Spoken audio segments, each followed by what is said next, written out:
No dia 9 de janeiro de 2024, a Noruega aprovou a exploração de minérios no fundo do oceano, fornecendo licenças para que empresas privadas façam a exploração.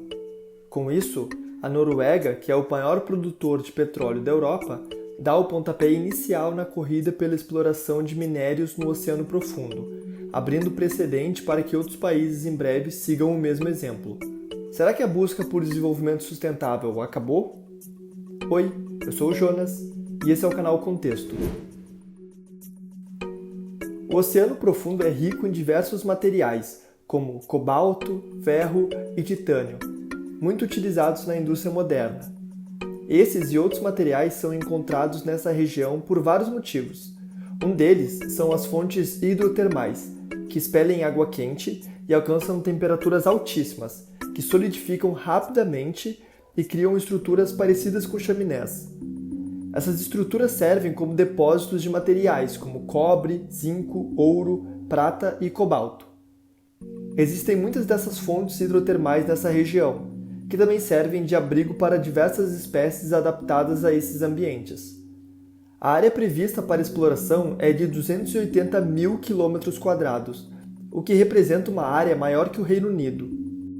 Essa imagem mostra em amarelo as áreas de exploração e com linhas roxas as áreas especialmente vulneráveis à exploração.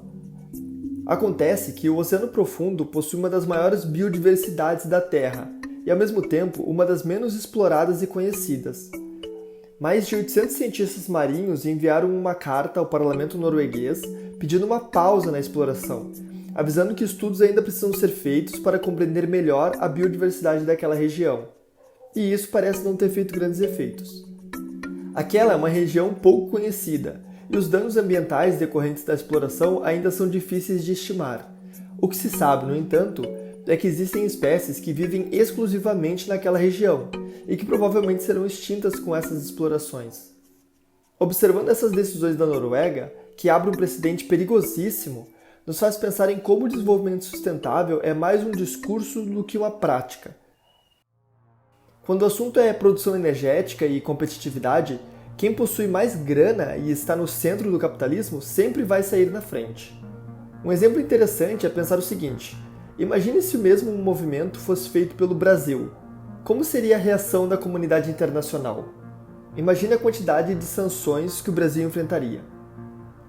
Isso seria impossível, porque um país da periferia do capitalismo jamais poderia ousar querer competir com os grandes usando as mesmas ferramentas. Ao Brasil e outros países, só cabe o desenvolvimento sustentável. Para que possamos competir, só nos resta a energia verde e renovável.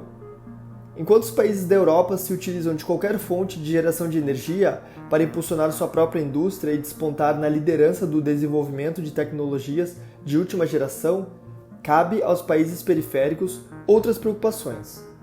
Percebe como as exigências nesse caso são diferentes? Vou citar dois exemplos que ilustram isso.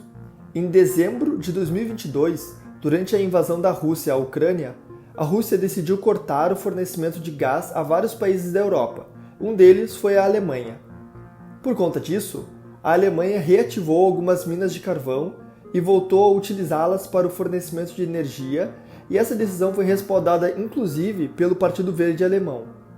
Em dezembro de 2023, um ano depois, o Brasil confirmou que entrou e passa a fazer parte da OPEP, que é a Organização dos Países Produtores de Petróleo. A mídia local foi crítica à decisão do Brasil, expressando preocupações com o comprometimento do Brasil quanto à transição energética. Enquanto a Noruega avança em direção à exploração do meio ambiente, só cabe aos países da periferia do capitalismo, como é o caso do Brasil, competir utilizando energia renovável e se desenvolver de forma sustentável. E esse desenvolvimento é fomentado pela transferência de verba, como é o caso do Fundo Amazônia, onde a Noruega é pioneira e um dos principais apoiadores. O desenvolvimento sustentável parece ser muito mais um discurso do que uma prática política. Países ricos estão preocupados em manter-se ricos e garantir que países pobres não se destaquem como potenciais competidores.